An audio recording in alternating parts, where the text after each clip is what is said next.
Yes, yes, yes. It's Raphael Dawkins, the Combat Radio. And today we look at the words of Lou Dibella, who was effectively charged for treason by Al Heyman's PBC for arranging the $100 million Dazn meeting for Deontay Wilder to face Anthony Joshua. And we take a look at the words uttered, spoken, loud and clear by Lou Dibella.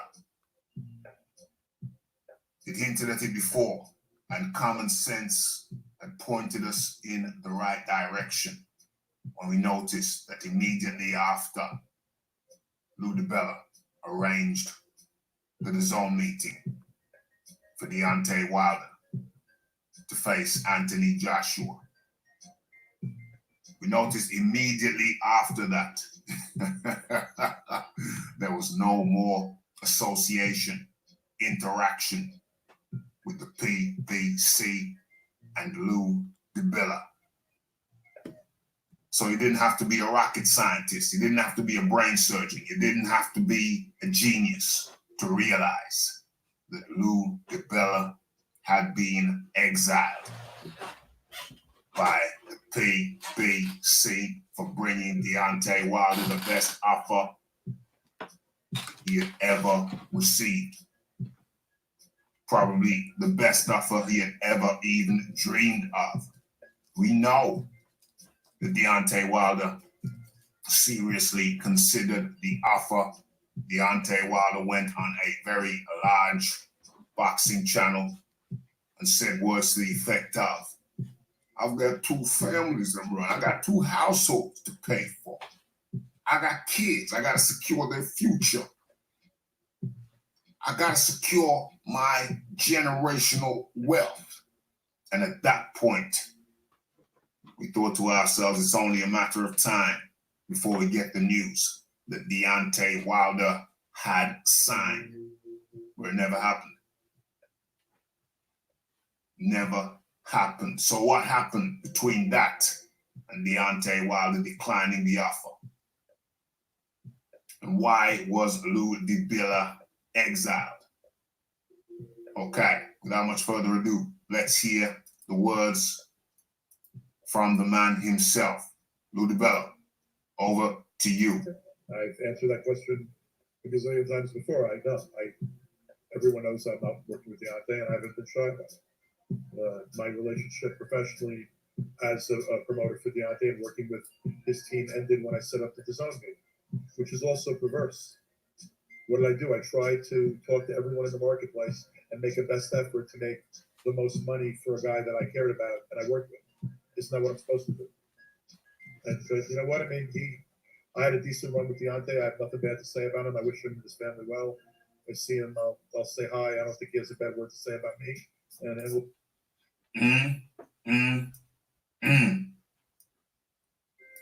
So, Lou Dibella clearly states that his association with the PBC, Deontay Wilder, came to an end immediately after he set up the Dazn offer. So what can we expect from that? And first of all, who the hell is Lou Dibella? Who the hell is Lou Dibella to Deontay Wilder? What is or what was their relationship?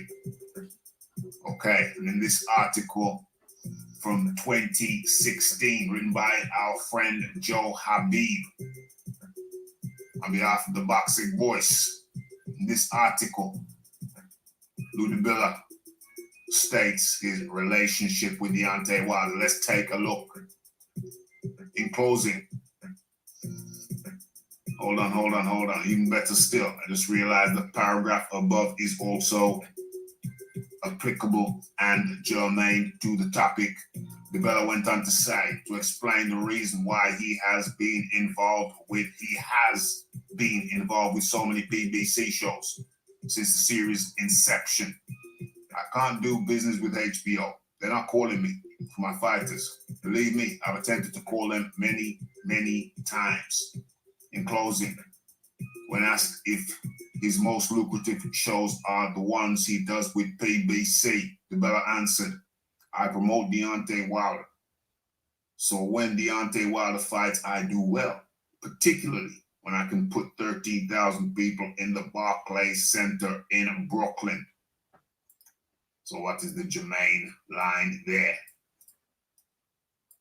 I promote Deontay Wilder. Okay, so we know their relationship. Let us move on. Okay, so let me get the music back. I want the music in here. Let me get the music back. Boom. Okay, right, so where does that leave us? It leaves us knowing that Lou Dibella was instrumental, as was this guy, Steven Espinosa. He came out and said, after Deontay Wilder had declined the Dazn offer, he came out and said, we can't match the 20 million for the Breezel. We can't match the 20 million offered by Dazn for Breezel. But we have a relationship and we are loyal to each other. Immediately after that, Deontay Wilder took, 10 million max? That was what the figure being touted at the time. 10 million max. Don't even think it was that, but 10 million max to fight Breezel and be loyal to Showtime. And of course, immediately after he took their money, he left and went over to Fox. Oh my. What happened to the loyalty then? What happened to the loyalty then? Oh boy. Okay, so let's take a look at one of the articles floating around after the explosive Lou Dibella expose. Disclosure.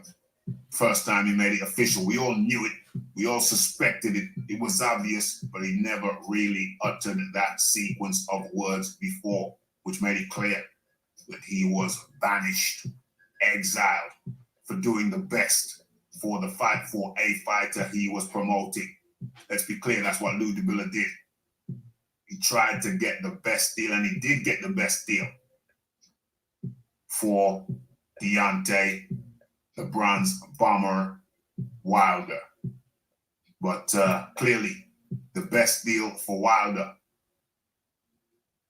was not the best deal for PBC, Al Heyman. So he was induced, he was hoodwinked into declining the Dazn offer by none other than Al Heyman. It's reputed that Al Heyman it's widely reported that Al Heyman, on hearing the astonishing figures being offered by Dazn, it has been said that Al Heyman turned to Deontay Wilder and whispered in his ear that that was Floyd Mayweather training camp money.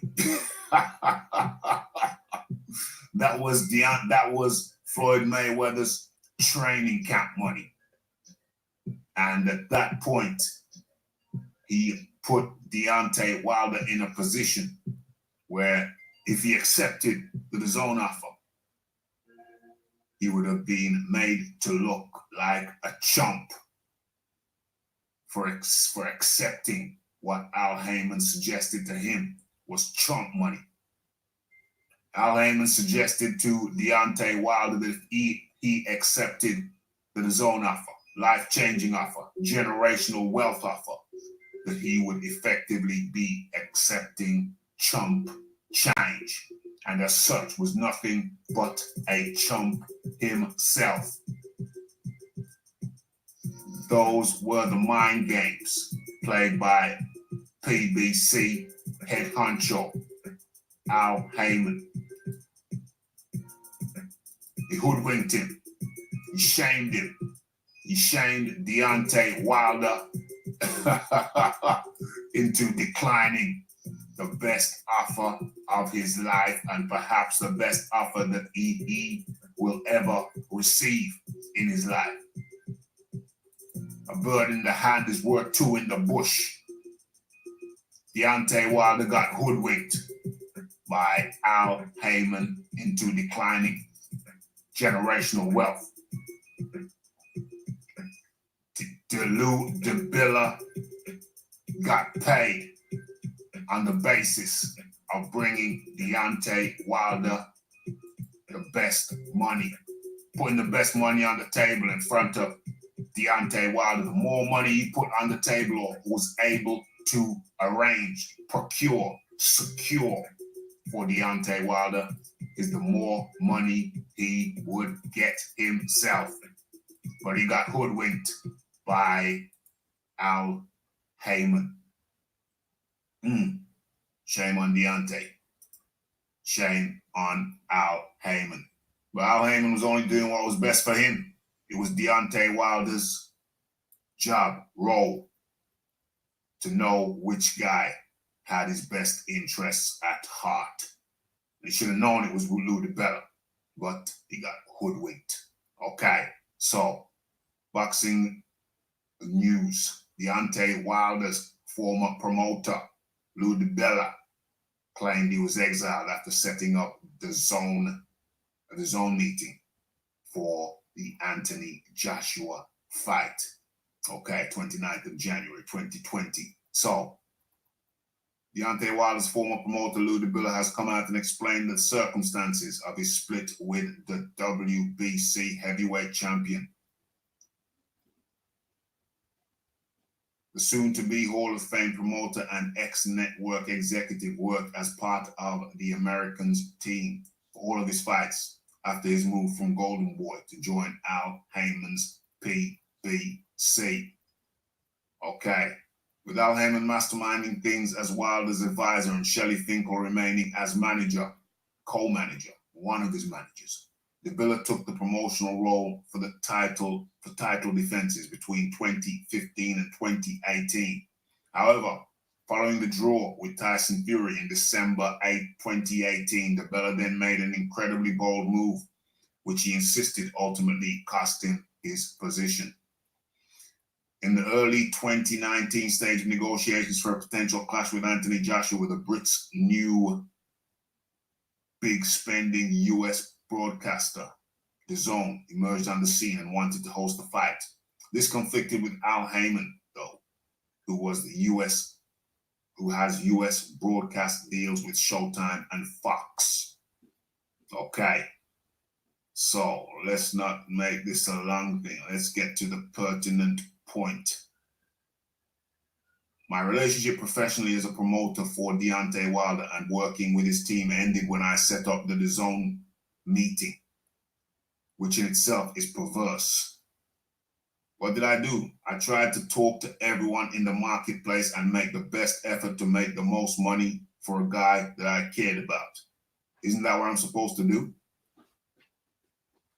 Dazn offered Wilder a 3-fight deal worth a reported $100 million, which would have consisted of a mandatory defense against Dominic Breazeale for $20 million, followed by 2 fights with Anthony Joshua, $40 million apiece. All of that comes up to $100 million. Despite initially indicating he was excited by the idea, Wilder ultimately changed his mind and rejected the offer and stayed loyal to PBC. And as it turns out, to Fox, but not loyal to Showtime, not for long. When the Breazeale fight did happen on Showtime, Dibella was no longer involved. Game. Okay, so what we got here? So that is the long shot, the upshot of the situation. Lou Dibella got exiled for bringing Deontay Wilder the best offer, the best deal he ever had. And that's a shame, and that speaks to the motives, the objectives, the reason, the extra behind Al Heyman and Showtime. They're doing what's best for them, not what's best for their fighter in Deontay Wilder. And of course, they had to deflect and try to make the bad guys look like Lou Dibella, Eddie Hearn, Anthony Joshua, whilst they got their man floundering, making chump change in comparison to Joshua's purses. It's a damn disgrace. Shows Showtime don't have their boxers' best interests at heart. Are they even about giving the public the fights they want to see? Or are they about keeping things in-house to satisfy their TV deals? This blows a lid. Does this blow the lid off the notion that they want to see the best fight the best? What say you? Have your say. Like, subscribe, comment, share. And don't forget about the live show. We're going to be chopping this up in the live show. Mondays and Wednesdays, 10 p.m. UK time. Have your say. Mr. Raphael Dawkins, Mr. Combat Radio. And I'm out.